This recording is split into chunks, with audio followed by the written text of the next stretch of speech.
Boston, Crockett's Victory Garden. Welcome to Crockett's Victory Garden. I'm Jim Crockett, and today I'm out here checking over the bee balms. This is a marvelously fragrant flower, especially fragrant foliage as well. The bees do love it. That's why it has that name, bee balm. Grows in the sunshine and the shade. This variety is known as Adam. Now this is billed as a red one. Actually, I would call it a very, very deep pink. And it goes very well with a lighter pink hollyhock, which you see up here behind it. Makes a nice color combination. But the plant I really wanted you to see today is this one, known as Artemisia silver mound. Now this is a type of wormwood. It's related to the sagebrush of the West. Extremely fragrant foliage and just as soft as feathers. Like sunshine, dry soil, is a great rock garden plant, and as you see here, is an interesting plant to use as a border plant, and a border planting almost anywhere in a perennial garden. Lives for many, many years. Well, today we're going to take some more look at the perennial garden. We're going to pick a few beets and carrots, and I'm going to thin some parsnips. We're going to plant some more corn, and we're going to plant some seeds of biennials and perennials that will do in this garden next year the same thing that you see them doing here now. You have to plant the seeds this year on biennials if you want flowers next year. Well, let's go down this garden. Let's stop first right at this little plant here. This is a type of western bleeding heart known as luxuriant. Its foliage is fern-like. It, like the bee balm, does equally well in sun or shade.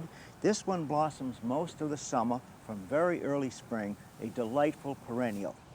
And we have a new perennial in blossom today. This one is called the platycodon or balloon flower. You look first at the open flower like this, and you'd say, well, now that looks like maybe a Canterbury bell or in that same family, and they are somewhat related. But this one gets its name because the bud swells up like a balloon. Can't you just see that? And then when it's ready, it pops open into those lovely 5 petals.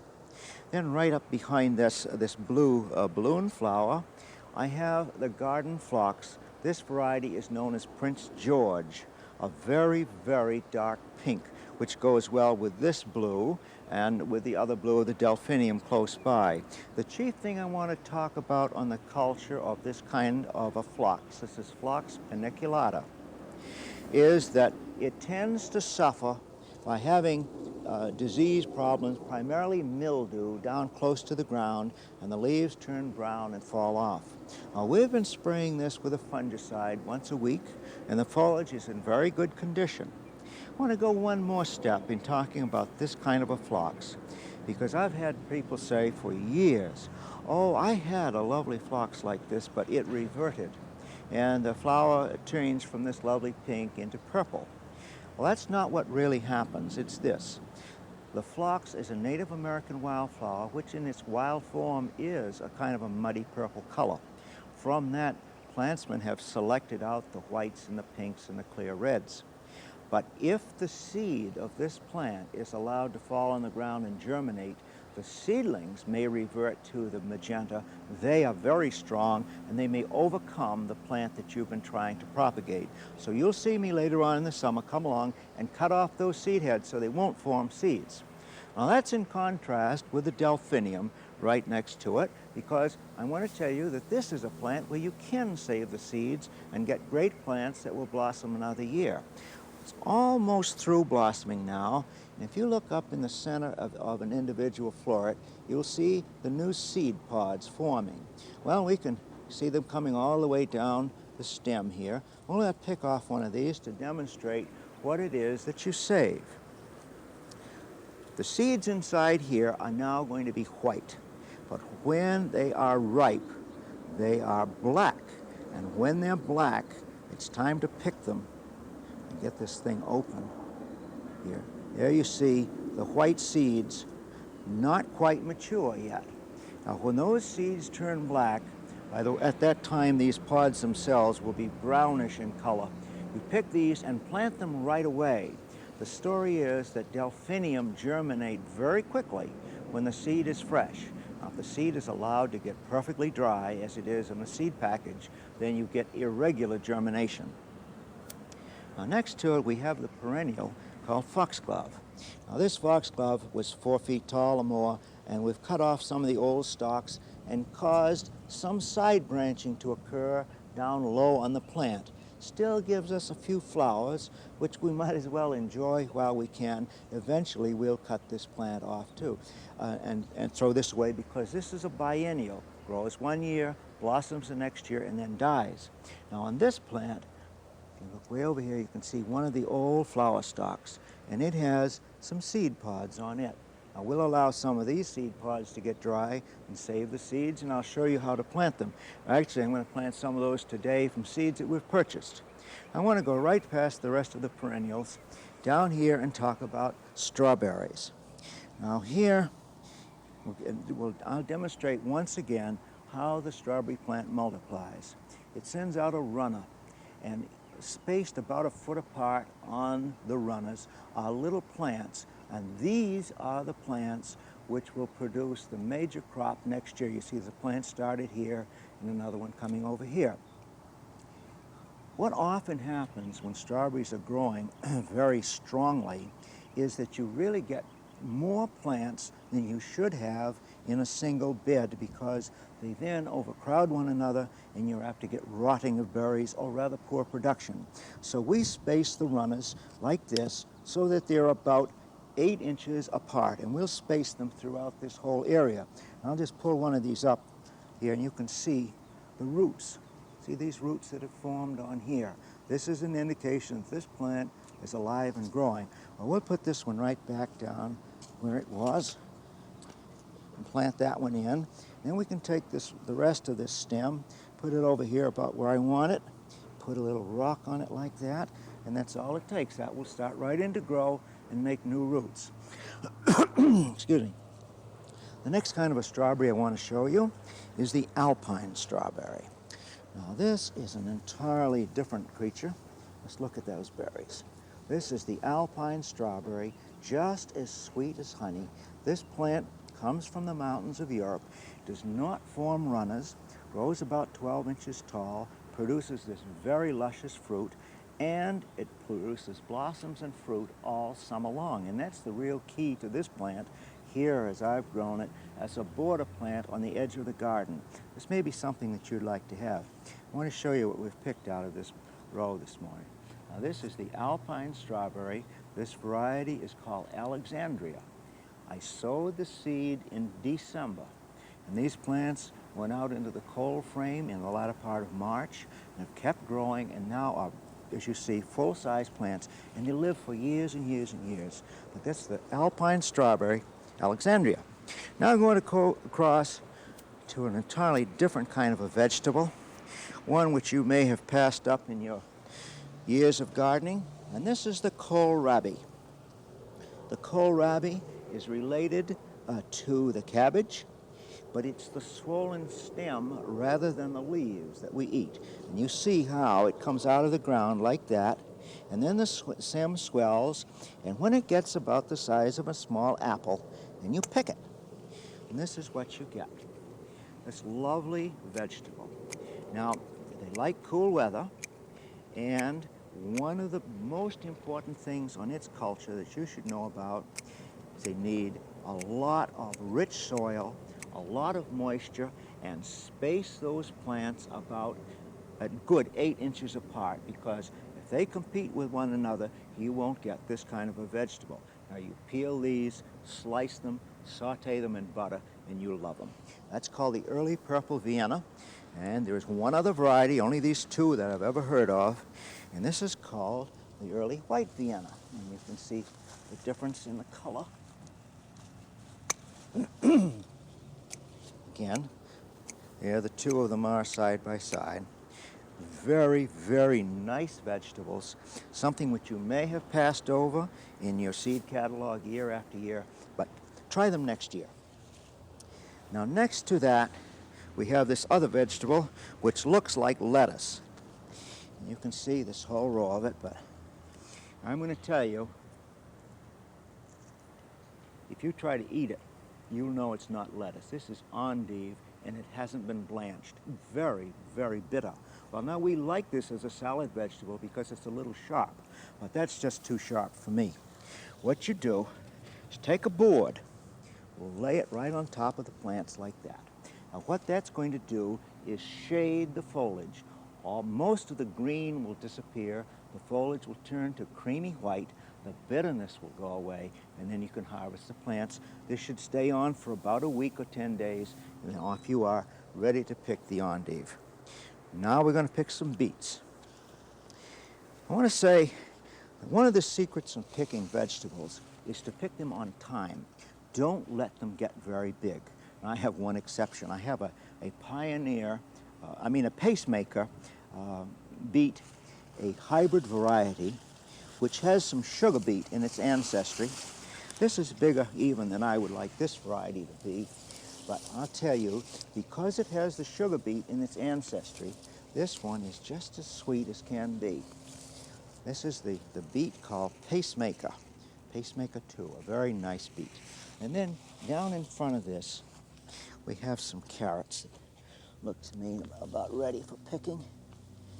I don't know how many we have here, but you can see what type of thing. Oh, we got some few crooked ones, a few straight ones. Oh, here's another thing, another problem on carrots. One which I've had many a question on. When you get a carrot that splits open like this, it's because the carrots themselves have been growing very fast, but that's what makes them tender. So you have to take, maybe 1 out of 100 will split like this. The other greater part of them will be nice carrots. Now get them when they're tender. This kind of a carrot is absolutely delectable. Don't let them get big ones. You can always buy the big ones in the stores. Now another vegetable. A very special type of lettuce known as oak leaf. Does exceptionally well in hot weather.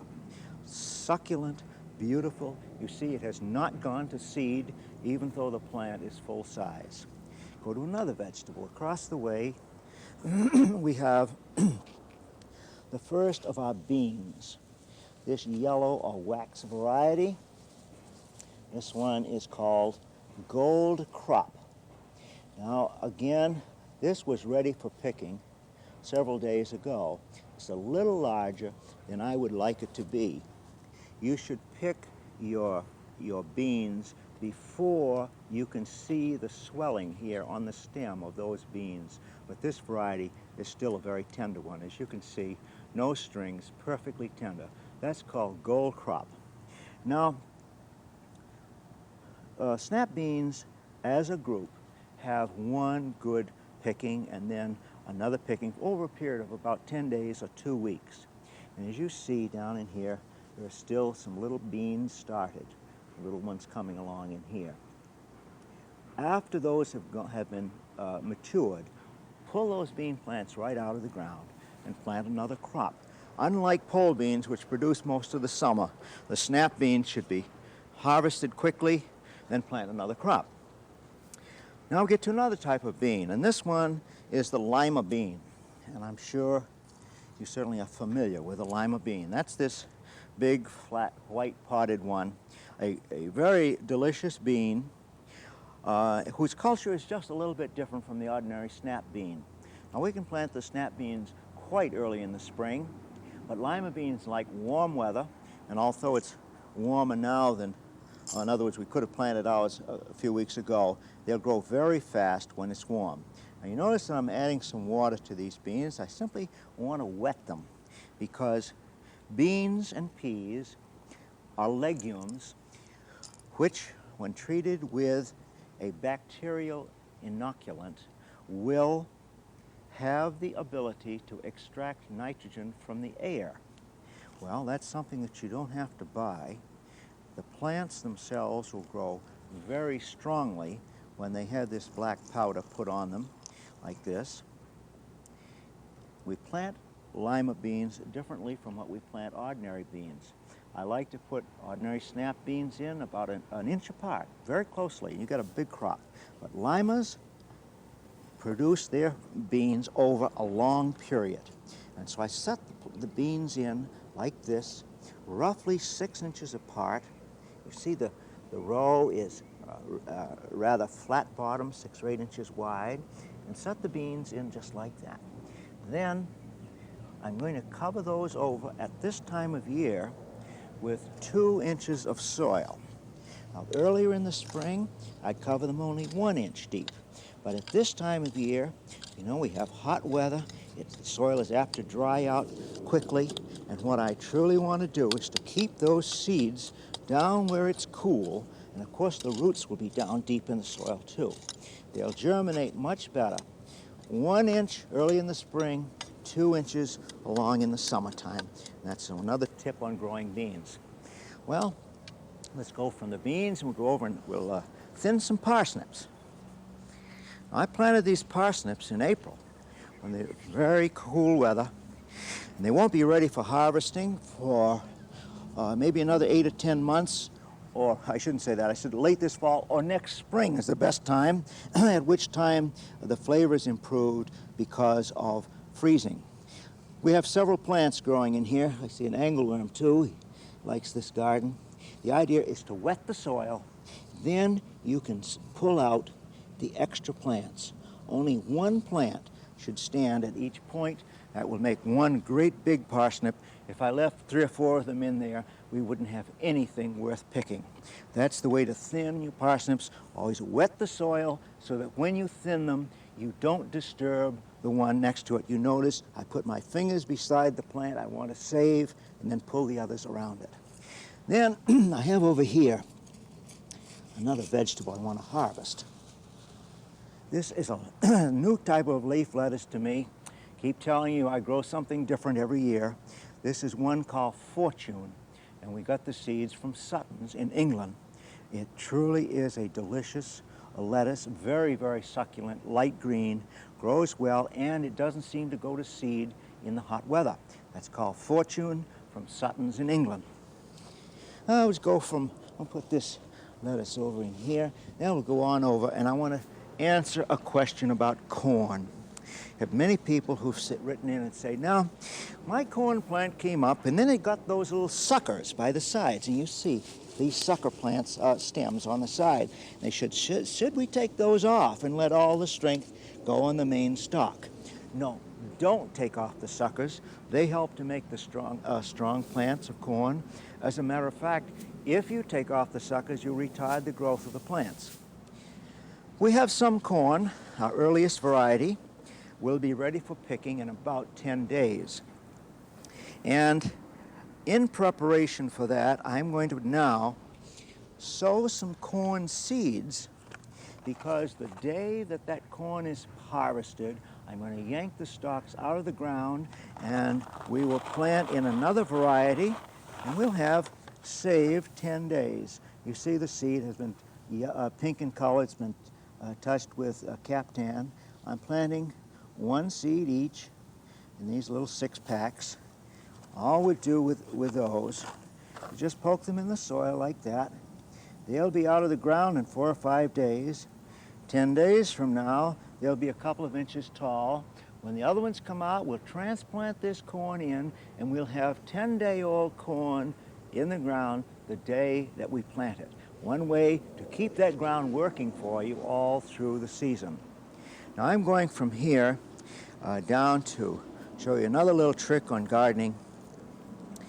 And this, if you ever grew up on a farm, you know how it is. You go out and you find some hen that's taken an idea that she's going to lay a bunch of eggs and hatch them. And you can go out and sneak your hand underneath that hen and pull out an egg, and she may peck at you, but that's all that really happens. Well, we're going to do the same thing on our potatoes. I'm going to take some young potatoes away from this plant without hurting it. Now this is a variety called Red Pontiac, a very, very nice variety. Now these potatoes are not going to be large, but I want to tell you that these are going to be sweet. Here's one of them now. Young potatoes. Don't worry, even the tiny ones are good eating. Now, this is the way to get your really new potatoes. By the way, if in your digging you happen to scratch one like that, you see how easily the skin comes off. Well, take that one, no matter how small it may be, because it will just make a rough place on the skin later. This is a trick to get the most delightful potatoes. You want to try boiling these and then putting a little butter and some dill on top of it, and you'll know a nice vegetable. You cover it up like that, and you get the plant will continue to make more potatoes. Well, at this stage in the program, someone on the staff said, now we should call this tea time. Well, you're going to see this is a very strange kind of tea. When I was a kid, I used to go out to see an old greenhouse man, the name of Mr. Barnes, who had a very special kind of tea that he made out of cow manure. And this is what he did. He would put some cow manure in an old burlap bag like that, put it in a barrel, and then in a few days he could dip in the barrel and get this amber-colored fluid, which he would take over and put on his plants like that. Well, now, you know, that's the original liquid fertilizer, and there's not a plant that can resist it. Very, very good, easy to make. And I made this just by getting some dried cow manure from a garden center, kind of thing that you can buy anywhere, put it in a bag, a mesh bag, put some water around it, and we get this liquid fertilizer. Very good organic way to make almost anything grow. Well, the next thing I want to do is to talk about planting some seeds of biennials and perennials. Maybe I should talk about the difference between the two. A biennial is a plant that makes a growth one year, blossoms the next, and then dies. A perennial makes growth one year, blossoms the next, and the next, and the next, and the next. Well, right now I'm going to sow a couple of biennials. And the first is a type of Sweet William. And this is an annual Sweet William, but it gives you an idea of what the blossoms look like. Now, instead of these little fellows, the biennial kind will grow 15 inches tall, have 25 or 30 blossoms at this time of year. Each blossom has more flowers than all of these put together. Well, if we're going to sow these seeds, we have a choice of planting them outdoors or of planting them inside where we can have some very good control over them. So I'm going to begin where I did last week in planting primroses and show you what I'm beginning with for soil. Now, this is a mixture of compost and sand and garden soil. And what I'm doing is sifting it through a mesh, which is hardware cloth of 1/4 inch mesh, saving that coarse material. You see what that mesh looks like here. This about 1/4 inch, and we get a very fine mixture, and then we get the rough mixture. Well, we begin by taking some of this rough mixture and putting that in the bottom of the pan. These plants are going to be moved before their roots become very long, and that makes good way of giving them a little drainage. We'll take some of this soft material and fill it up like this and make it fairly level, fairly firm. Now, the first seed that I'm going to plant, as I said, is this Sweet William. We'll look at the Sweet William seed. You know why I'm planting it the way that I am.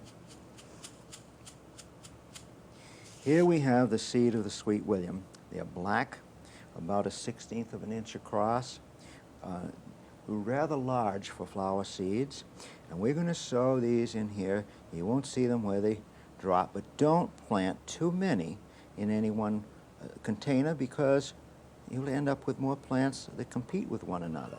Now, the whole purpose, of course, in growing plants like this is that you can, for the price of this one seed package, maybe 35 or 50 cents, you can grow several hundred plants of Sweet William. Well, if you've been pricing them at this time of year in blossom, ready to go in your garden, one plant would cost you more than a whole package. Also, you have the fun of doing it. You choose the variety that you want. Now, even though you say, I don't have the time to do it at this time of year because I'm so busy, you have to do it at this time of year. Otherwise, you just won't have time. They won't make the growth that they'll need. Now, I'm covering these over with milled sphagnum moss.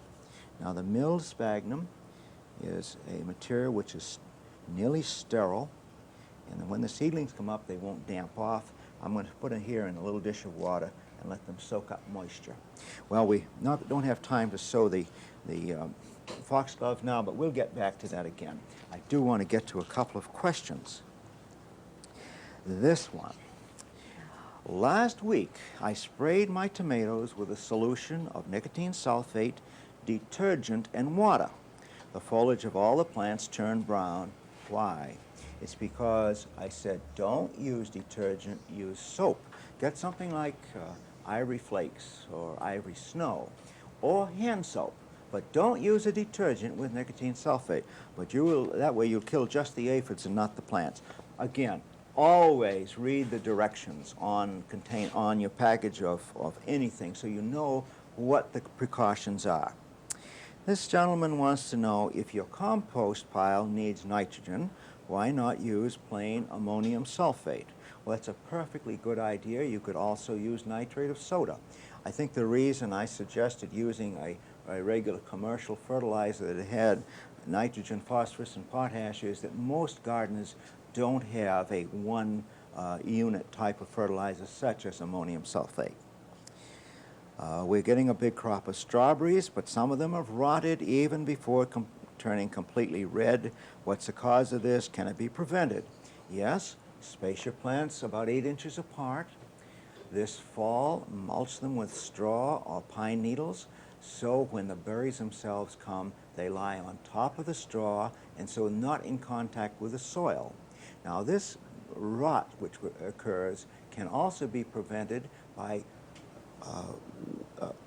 spraying the bed the first thing in the spring and with a fungicide, and that will control this fungus before it begins. Well, it looks as though I'm just about out of time today. Next week we're going to divide and store some of the tulip bulbs. We're going to have a special feature on onions, but the most important one for next week is I'm going to show you how to propagate some rather expensive flowering shrubs, and you can have all of them that you want for very little money. I'm Jim Crockett in Crockett's Victory Garden. I hope you enjoy the program every week.